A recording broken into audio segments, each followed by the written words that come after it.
जय श्री कृष्णा। राधे राधे। वामन परिवर्तनी एकादशी, भाद्रपद शुक्ल पक्ष की एकादशी। धर्मराज युधिष्ठिर बोले कि हे भगवान, भादो की शुक्ल पक्ष की एकादशी का नाम तथा उसकी विधि क्या है? उस एकादशी के व्रत को करने से कौन सा फल मिलता है तथा उसका उद्देश्य कौन सा है, सो सब कहिए। भगवान श्री कृष्ण बोले कि हे राजश्रेष्ठ, अब मैं अनेक पाप नष्ट करने वाली तथा अंत में स्वर्ग देने वाली भादो की शुक्ल पक्ष की वामन एकादशी की कथा कहता हूँ। इस एकादशी को जयंती एकादशी भी कहते हैं। इस दिन एकादशी की कथा सुनने मात्र से ही समस्त पापों का नाश हो जाता है। इस एकादशी के व्रत का फल वाजपेय यज्ञ के फल से भी अधिक है। इस जयंती एकादशी की कथा से नीच और पापियों का उद्धार हो जाता है।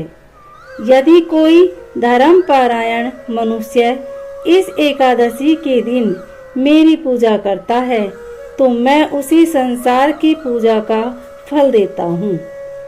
जो मनुष्य मेरी पूजा करता है उसे मेरे लोक की प्राप्ति होती है।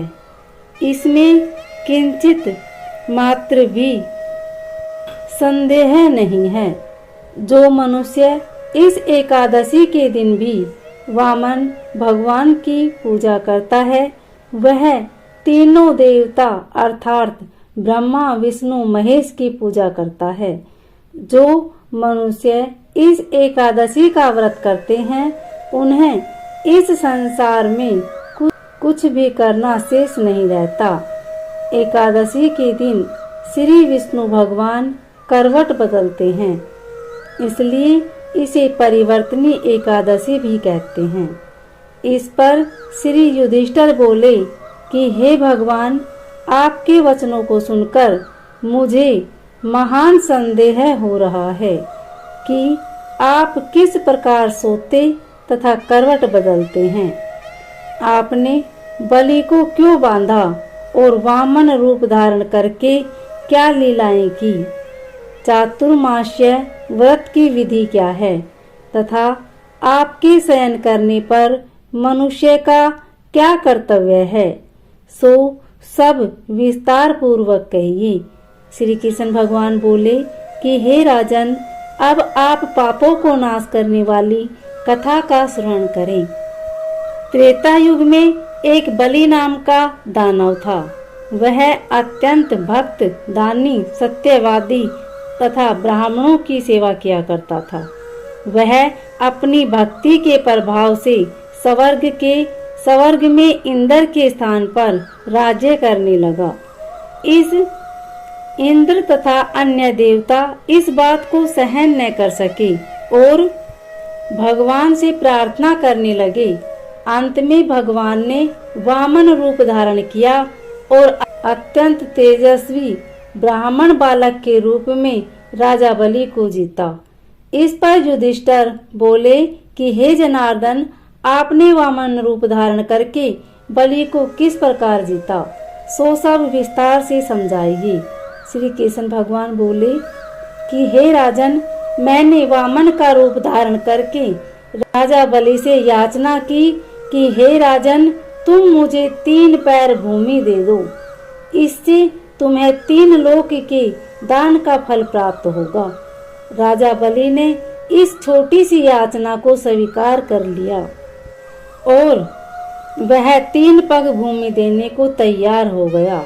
तब मैंने अपने आकार को बढ़ाया और भूलोक में पैर, भवलोक में जंघा, स्वर्गलोक में कमर और महलोक में पेट, जनलोक में हृदय, तपलोक में कंठ और सत्यलोक में मुख रखकर मैंने अपने सिर को ऊंचा उठा लिया। उस समय सूर्य, चंद्र, नक्षत्र, इंद्र तथा अन्य देवता आदि शास्त्र अनुसार मेरी स्तुति करने लगी। उस समय मैंने राजा बलि को पकड़ा और पूछा कि हे राजन, अब मैं तीसरा पैर कहाँ रखूं? इतना कहकर राजा बलि ने अपना सिर ऊंचा कर लिया। उस पर मैंने अपना तीसरा पैर रख लिया और वह भक्त दानव पाताल को चला गया। जब मैंने उसे अत्यंत विनीत पाया तो मैंने उससे कहा कि हे बलि, मैं सदैव तुम्हारे पास ही रहूंगा। भादों के शुक्ल पक्ष की एकादशी को परिवर्तनी नामक एकादशी के दिन मेरी एक प्रतिमा राजा बलि के पास रहती है और एक क्षीर सागर में शेष नाग पर शयन करती रहती है। इस एकादशी को विष्णु भगवान सोते हुए करवट बदलते हैं। इस दिन त्रिलोकी के नाथ श्री विष्णु भगवान की पूजा की जाती है। इसमें चावल और दही सहित रूपा का दान किया जाता है। इस दिन रात्रि को जागरण करना चाहिए। इस प्रकार व्रत करने से मनुष्य समस्त पापों से मुक्त होकर स्वर्ग लोक को चला जाता है। जो मनुष्य पापों को नष्ट करने वाली इस कथा को सुनते हैं उन्हें अश्वमेध यज्ञ का फल मिलता है। इस कथा का सार है, व्यक्ति दान करे किंतु दान करके अभिमान न करे। अहंकार व्यक्ति को ले डूबता है। राजा बलि ने अभिमान किया और पाताल को चला गया।